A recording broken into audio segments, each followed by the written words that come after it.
తుక్కుగూడలో కాంగ్రెస్ నిర్వహించిన జనజాతర సభ grand success అయింది. Congress party జాతీయ మేనిఫెస్టోను రాహుల్ గాంధీ తెలుగులో రిలీజ్ చేశారు. తాము ప్రకటించిన 6 గ్యారంటీలను తెలంగాణలో అధికారంలోకి వచ్చిన తర్వాత అమలు చేశామని రాహుల్ గుర్తు చేశారు. అలాగే కేంద్రంలో అధికారంలోకి వస్తే మాట తప్పకుండా అమలు చేస్తామని అన్నారు.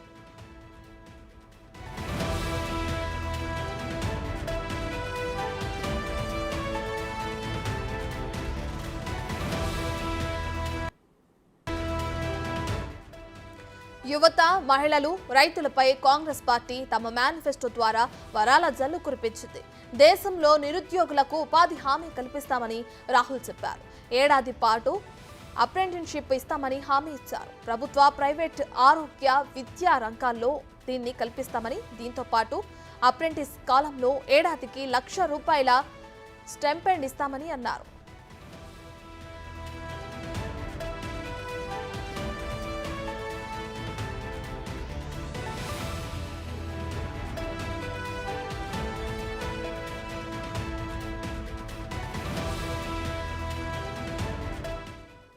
నారీ న్యాయ చట్టం కింద పేద మహిళ సామాజిక, ఆర్థిక స్థాయిని పెంచుతామని అన్నారు.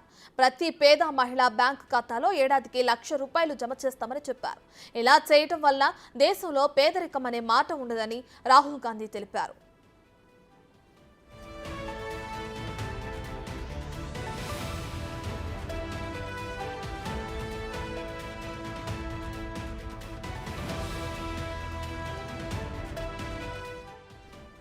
కాంగ్రెస్ పార్టీ రైతులపై కూడా గట్టిగా ఫోకస్ చేసింది. మోడీ హయాంలో రైతులు అనాథులుగా మారిపోయారని రాహుల్ అన్నారు. రోజుకు 30 మంది రైతులు చనిపోతున్నా ప్రధాని మోదీకి పట్టలేదని ఆగ్రహం వ్యక్తం చేశారు. అత్యంత ధనికులకు బీజేపీ సర్కార్ ₹16 లక్షల కోట్ల రుణమాఫీ చేసింది, కానీ రైతులకు ₹1 కూడా చేయలేదని ఆగ్రహం వ్యక్తం చేశారు. కిసాన్ న్యాయ్ పేరుతో రైతు రుణమాఫీ చేస్తామని రాహుల్ హామీ ఇచ్చారు. స్వామినాథన్ ఫార్ములా ప్రకారం పంటలకు కనీస మద్దతు ధర కల్పిస్తామని అన్నారు. దీంతో పాటు ఉపాధి హామీ కూలీలకు రోజువారీ కనీస వేతనం ₹400 అమలు చేస్తామని చెప్పారు.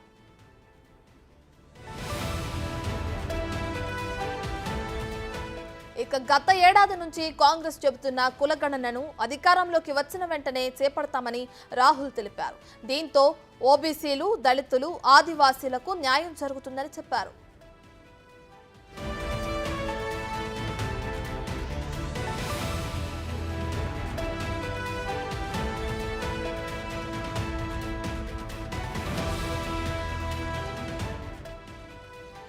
తుక్కుగూడలో కాంగ్రెస్ సభ గ్రాండ్ సక్సెస్ అయింది. భారీ జన సమీకరణతో ఆ పార్టీ శ్రేణులంతా ఉత్సాహంతో ఉన్నారు. దీనిపై తాజా సమాచారం మా ప్రతినిధి సాదిక్ అందిస్తారు. సాదిక్, తుక్కుగూడ సభకు సంబంధించిన డీటెయిల్స్ ఏ విధంగా ఉన్నాయి? రత్న, తుక్కుగూడ కాంగ్రెస్ నిర్వహించినటువంటి జనజాతర సభ ఫుల్ సక్సెస్ అని చెప్పవచ్చు. ఎందుకంటే పార్లమెంటు ఎన్నికల ప్రచారం సమర సంకారము తుక్కుగూడ నుంచి ప్రారంభమైంది. సభా వేదిక ద్వారా అటు అగ్రనేత రాహుల్ గాంధీతో పాటుగా పీసీ చీఫ్ ముఖ్యమంత్రి రేవంత్ రెడ్డి కూడా చాలా భావోద్వేగమైనటువంటి ఆ ప్రసంగాన్ని చేయడం జరిగింది. కాంగ్రెస్ ప్రభుత్వం వచ్చిన తర్వాత తెలంగాణలో జరుగుతున్నటువంటి విప్లవాత్మకమైన మార్పులు, 6 గ్యారంటీ స్కీమ్స్ ఎట్లా అమలవుతున్నాయో పూర్తి స్థాయిలో అదే తరహాలో 5 న్యాయ సంబంధించింది. అంటే జాతీయ స్థాయిలో మేనిఫెస్టో కాంగ్రెస్ ప్రభుత్వం ఏం చేయబోతుందో, కాంగ్రెస్ ప్రభుత్వం వచ్చిన తర్వాత ఏమైతే అంశాలు ఉన్నాయో పూర్తి స్థాయిలో కూడా ప్రజలకు వివరించే ప్రయత్నం కూడా అగ్రనేతలు చెప్పడంతో ప్రజలందరూ కూడా చాలా ఆసక్తిగా విన్నటువంటి పరిస్థితి కనబడుతుంది. తెలంగాణ నుంచి వెళ్ళి 14 సీట్లు గెలుస్తామనే ఒక ధీమా మాత్రం అటు కార్యకర్తలను, నాయకులను వచ్చింది. ఎందుకంటే జన సమీకరణ నిన్న చూసినట్లయితే దాదాపు 10 లక్షల మంది ఆ తుక్కు కూడా మొత్తం జనసంద్రంగా మారిపోయింది. మొత్తం ఔటర్ రింగ్ రోడ్ నుంచి మొదలు పెడితే సభా ప్రాంగణం వరకు కూడా బారులు తిరిగినటువంటి కార్యకర్తలు, నాయకులతో పాటుగా పార్టీ శ్రేణులు విరివిగా వచ్చినటువంటి పరిస్థితి కనబడుతుంది. ప్రభుత్వం ఏర్పడిన తర్వాత జరిగినటువంటి అతిపెద్ద మీటింగ్ కావడంతో కాంగ్రెస్ పార్టీలో రెట్టింపు ఉత్సాహం వచ్చింది. గత సంవత్సరం సెప్టెంబర్ 17వ తారీఖు రోజు అదే సభా వేదిక ద్వారా అంటే రాజీవ్ గాంధీ ప్రాంగణం తుక్కుగూడలో 6 గ్యారంటీ స్కీమ్స్ ను సోనియా గాంధీ, రాహుల్ గాంధీ, ప్రియాంక గాంధీ వాళ్ళు ఆవిష్కరించడం జరిగింది. అవన్నీ కూడా అమలు చేశారు. డెఫినెట్ గా అది ఆ సెంటిమెంట్ ఈ ఎన్నికల్లో ఉంటుందని కూడా కాంగ్రెస్ పార్టీ శ్రేణులు అయితే చాలా సంతోషం వ్యక్తం చేయడం జరిగింది. దీంతో ప్రధానంగా చూసినట్లయితే అగ్రనేత రాహుల్ గాంధీ స్పష్టమైన విధానాన్ని కూడా ప్రకటించడం జరిగింది.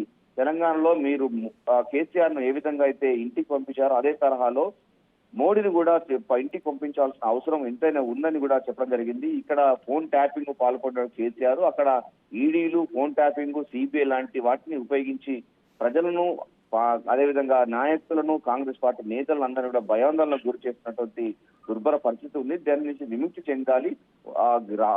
మోడీ దగ్గర ఈడీ, సిబిఐ లాంటి విచారణ సంస్థలు, ప్రభుత్వ సంస్థలు ఉన్నప్పటికీ తమకు మాత్రం ప్రజల యొక్క అశేషమైన ప్రజలు కాశ్మీర్ నుండి కన్యాకుమారి వరకు, అరుణాచల్ ప్రదేశ్, గుజరాత్ వరకు ఉన్నటువంటి అటు న్యాయయాత్ర, అదేవిధంగా భారత్ జోడో యాత్ర ద్వారా ప్రజల మనసును గెలుచుకున్నామని, తమ వద్ద ఆ ప్రజల ప్రేమ అభిమానాలు ఉన్నాయని కూడా భావోద్వేగమైనటువంటి మాటలతో కార్యకర్తలు ఉత్సాహం నింపారు. అదేవిధంగా తెలంగాణతో తమకు రాజకీయ సంబంధం కాదు, కుటుంబ సంబంధం ఉంది, కుటుంబ అనుబంధం ఉందని కూడా రాహుల్ గాంధీ ప్రజలను మరింత చేరువయ్యే విధంగా ఆయన ప్రసంగం ఉందని కూడా స్పష్టంగా అర్థమైంది.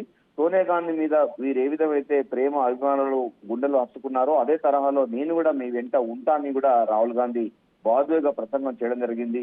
అంతేకాకుండా తన చివరి శ్వాస వరకు తెలంగాణ సమాజంతో ఉంటానని కూడా రాహుల్ గాంధీ చెప్పడంతో సభ మొత్తం కూడా హర్షాతిరేకలు వచ్చినటువంటి సందర్భం కనబడుతుంది. కాంగ్రెస్ న్యాయపత్ర గ్యారంటీ 6 గ్యారంటీ పైన ప్రజలు పూర్తి స్థాయిలో అయితే వాళ్ళు చాలా ఆసక్తిగా విన్నారు. ఆ సమన్వయం జనగణన చేస్తామని, రిజర్వేషన్ హక్కును కల్పిస్తామని, ఎస్సీ ఉపకులాలకు సప్లాన్లు ఇస్తామని కూడా, జమీన్ సంబంధించిన చట్టపరమైన హక్కులు ఇస్తామని కూడా ఈ యొక్క మేనిఫెస్టోలో ఉండడం జరిగింది, న్యాయపత్రంలో ఉండడం జరిగింది. రైతులకు పూర్తి స్థాయిలో ఎంఎస్పీ ధరలు కేటాయిస్తామని, రైతు బీమా సంబంధించిన అంశాలు ఉంటాయని, రైతులకు రుణమాఫీ కమిషన్ ఏర్పాటు చేస్తామని, అంటే రైతులకు సమన్యాయం అనేక రకాలుగానటువంటి ప్రజల భిన్నత్వంలో ఏకత్వంలో భారతదేశంలో సమన్యాయం పాటిస్తామని, ప్రస్తుతం ఉన్నటువంటి మోడీ ప్రభుత్వం ప్రజల మధ్య వైషమ్యాలను సృష్టించి భారత్ ను విభజించాలని చూస్తుంది, కానీ తాము భారత్ ను కలిపే ప్రయత్నం చేస్తామని కూడా ఆయన స్పష్టం జరిగింది. తెలంగాణ నుంచి ఈ యొక్క జోడో యాత్ర ప్రారంభం, అందులో దేశాన్ని కలిపే ప్రయత్నం కూడా చేయబోతుంది. దేశానికి ఆదర్శమైన రాష్ట్రం తెలంగాణగా తీర్చిదిద్దుతామని కూడా రాహుల్ గాంధీ స్పష్టం చేయడం జరిగింది. కార్మికుల పక్షాన ఉంటుంది, యువ పక్షాన ఉంటుంది, మహిళల పక్షాన ఉంటుంది. ప్రతి మహిళకు సంవత్సరానికి ₹1,00,000 వారి అకౌంట్ లో వేయడం ద్వారా వారి ఆర్థిక అభ్యున్నతి, ఎంపవర్మెంట్ వస్తుందని కూడా, మహిళలకు మహాలక్ష్మి స్కీమ్ ద్వారా ప్రభుత్వ పథకాలను అందజేస్తాము కాంగ్రెస్ ప్రభుత్వం వస్తే అనే అంశాన్ని కూడా స్పష్టమైన విధానాన్ని కూడా ప్రకటించడం జరిగింది. ఇక రేవంత్ రెడ్డి ప్రసంగంతో జనవాహిని పూర్తిగా ఊగిపోయిన సందర్భం ఉంది, రెట్టింపు ఉత్సాహంతో ఉండడం జరిగింది.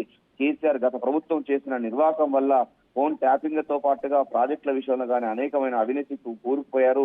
మళ్ళీ కాంగ్రెస్ ప్రభుత్వం పైన, కాంగ్రెస్ నాయకుల పైన అవాకులు చెవాకులు చేస్తున్నారు. ఆయనకు చెర్లపల్లి జైల్లో డబుల్ బెడ్రూమ్ ఇల్లు నిర్మించి తీరుతాము, ఈ కార్యకర్తలు నిర్మిస్తారని కూడా ఆయన చాలా ఘాటుగా విమర్శన చేయడం జరిగింది.